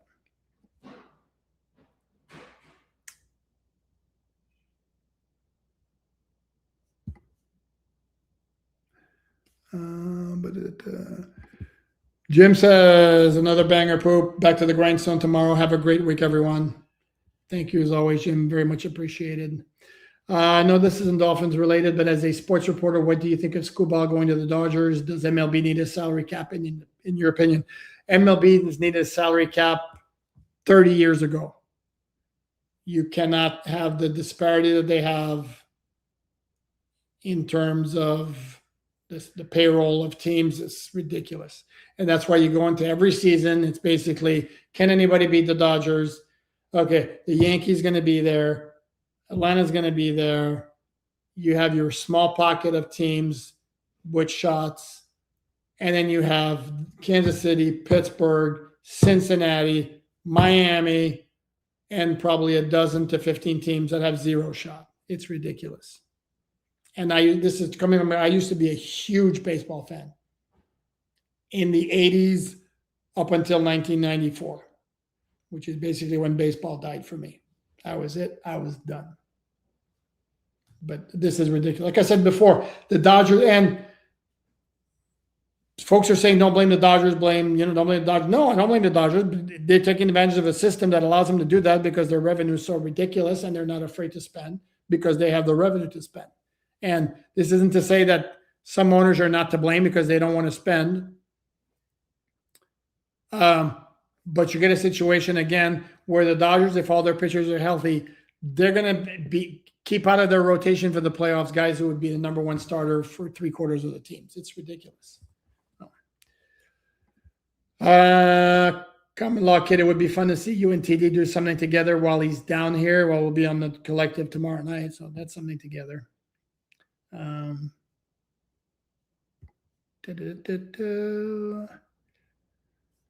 Noah says, I can't believe you won a full 2 hours, but I have to go. See you next time. Take care. No, I'm close to being done, but we'll go. Kenneth says, you're funny when they have a negative, bad pass interception, etc. You and Omar are quick to harp on that. Yet if they make a good play, y'all are quick to downplay it. Are we downplaying it because we're telling you it wasn't a 70-yard touchdown? Is that really it? Did I downplay the Malik Willis pass to Tutu Atwell over the middle? Did I downplay the Quinn Ewers deep touchdown pass to A.J. Henning? Did I downplay the Cam Miller nice long deep completion on the last play of the practice to A.J. Henning again? Dude, do better. Try harder to do the gotcha thing. Just because we're telling you it wasn't a 70-yard touchdown run because it's a practice where everybody stops, that's not an issue of downplaying a good play. Did I downplay Chris Johnson's great interception? Like, dude, come on. Seriously? Let's see what we got here. That's a bad comment here. Sorry, Kenneth, but yeah, do better. Try better. Try harder to do the gotcha. Randy says, what's for dinner? That's a great question. It's either going to be a salad or my zucchini squash raw cottage cheese concoction. Yes, you heard correctly.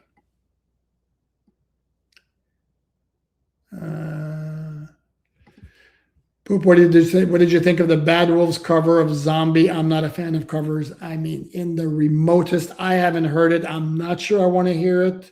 But generally speaking, there's some covers. For example, I love the band The Sundays. They did a cover of Wild Horses from the Rolling Stones, and it's like barf. Barf. I like covers maybe if it's of a song I've never heard before. Give you a Torn, for example, I believe is from Natalie Imbruglia. This is a very, very old song. That's a great song that I believe is a cover or remake. What's the other one?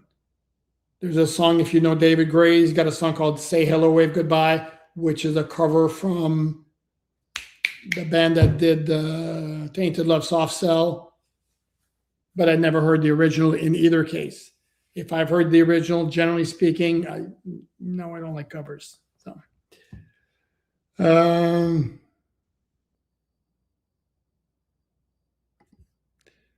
Oscar Rojas, Poop, other than Phillips, has anything stood out or impressed you with our defensive linemen so far? No. Sealer had the nice play at the end of practice on Friday, but nothing's really jumped out, to be honest. Death Train asks, how do you come up with questions for the head coach interview? Basically, for me, it's where what am I curious about personally? And for example, I asked my question. I don't ask a ton of questions because generally speaking, my questions that interest me are like personnel questions, which I know the coaches are not going to answer. So which kind of at times leaves me out. But today I asked Hafley, pardon me while I hydrate for a second here.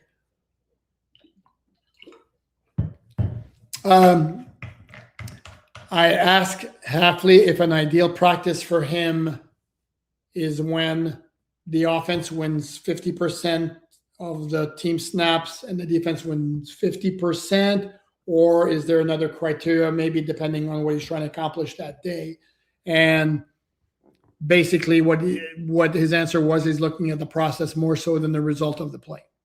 And he pointed out, and Michael Taft interception early in camp, which was a play where Quinn Ewers was chased from behind by Robert Beal Jr., threw on the run, and Michael Taft wound up making the pick, jumping in front of the receiver. And Hafley pointed out, great result. Michael Taft missed his assignment on the play. Didn't do what he was supposed to do. So it's one of those, like, if that happens in the game, I'll be happy, while also correcting in practice. Not something he's going to celebrate because the assignment was not done correctly. So, but that's, or the other part of it too is I put myself in the fans' place, is what do I think fans want to know? Those are the questions that we'll ask. And generally speaking, the whole group of reporters does a very good job of covering everything that needs to be covered. For example, the next time we speak to Jeff Hafley is before practice Tuesday. If we don't see Dulcich and Salyer Monday, then obviously the question is, okay, what's going on with them? So we'll ask, what can you tell us about their injury status? And then things like that. But it,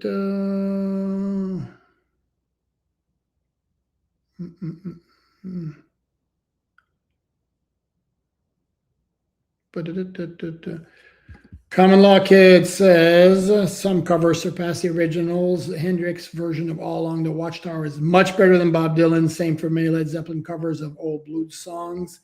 And guess what? It's a matter of personal taste, because I like the Bob Dylan version better. All Along the Watchtower. What's the other one? Guns N' Roses, Knocking on Heaven's Door. Give me the Eric Clapton version. Is that who was singing originally? I believe it's Eric Clapton, but yeah, not a fan of it. So, let's see. Pinch us all from your experience. What should we expect from this year's team? A team that plays hard, that's not talented enough to win a ton of games. That's my expectation right now. Could that change? Sure. Like, give me a couple more weeks and we'll revisit. But for now, that's what I would have. Like I said, on this fans base, love you guys. Hopefully this is our year, but I'm not going to hold my breath. You guys have a blessed night. Thank you very much. Yeah, I'm certainly not going to put up. Not going to put up necessarily criticism about other media members. If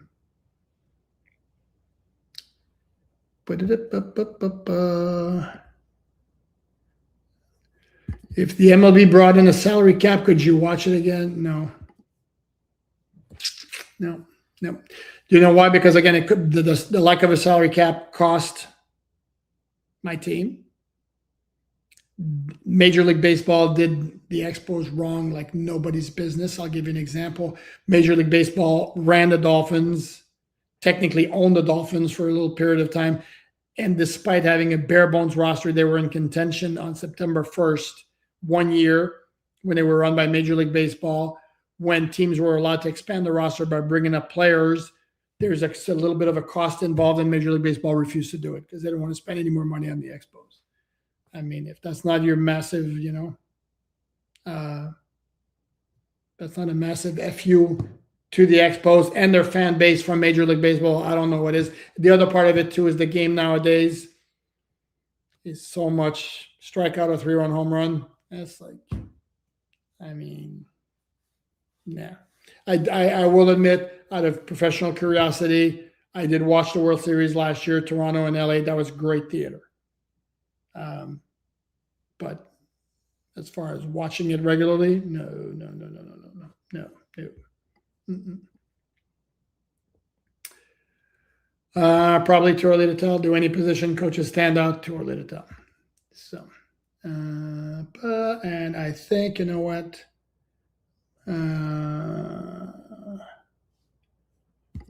Were you a Police music fan? Not a ton. I mean, I had Synchronicity like everybody else had, but not a ton. They had some good songs, but I can't say. Can't say. I mean, Every Breath You Take is an absolutely all-timer song, but outside of that, I don't know. There were a ton of songs from theirs that I really dig. They would be, let's say, on my list, if I were to rank my 500 favorite bands, they'd be in the 200s or something. Retro mode cover, Sweet Jane, Cowboys Junkie, Natural Born Killers soundtrack, Lou Reed cover, incredible rendition. Okay. I like Sweet Jane from the Cowboy Junkies. I've never heard the cover. Don't know.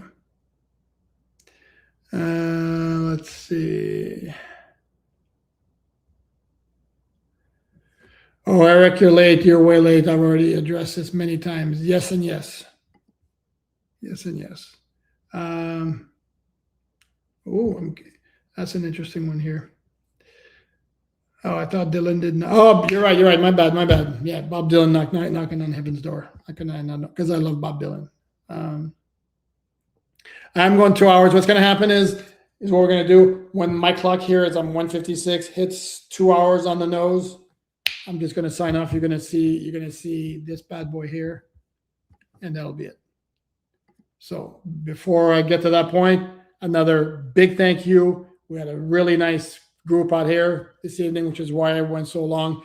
Very nice, enjoyable live chat. As always, please like, comment, subscribe, share, all that good stuff. Hype the video. That would be awesome. Check out Miami Dolphins on SI.com, and let me see if we have any more. I have a list of overrated bands, and they are on my list. The Police, okay. I don't know who else is a band that would be like overrated.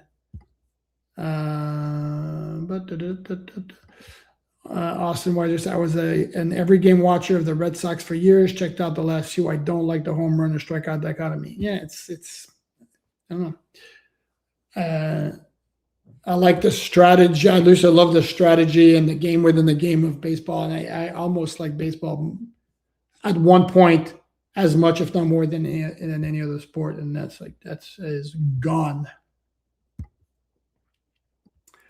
Under McDaniel, there was no actual tackling, and I think that's a mistake.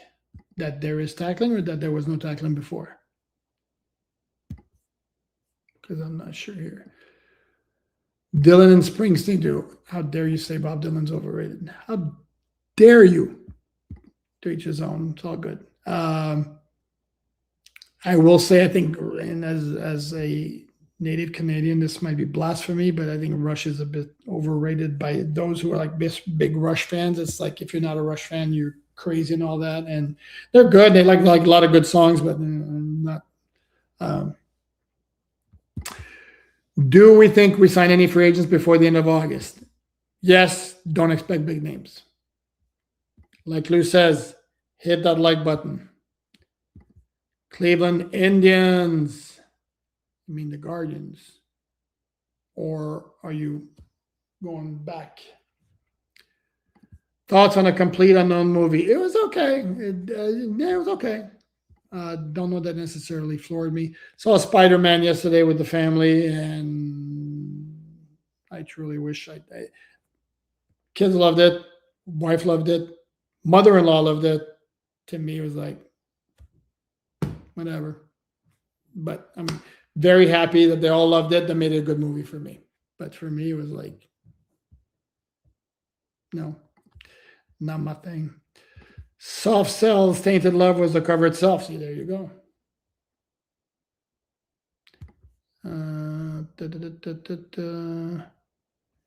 It was a great movie. But what was a great movie? Spider-Man? Again, it's taste. That's not just because I say it, to me, it did nothing for me doesn't mean it was a bad movie. You saying it's a great movie. It's a great movie for you. And it's like, just like I love Cranberries. The cranberries, #1 Heat fan, not the strawberries. Okay. Same with music and all that. There's no such thing as a definitive answer. It's whatever you like.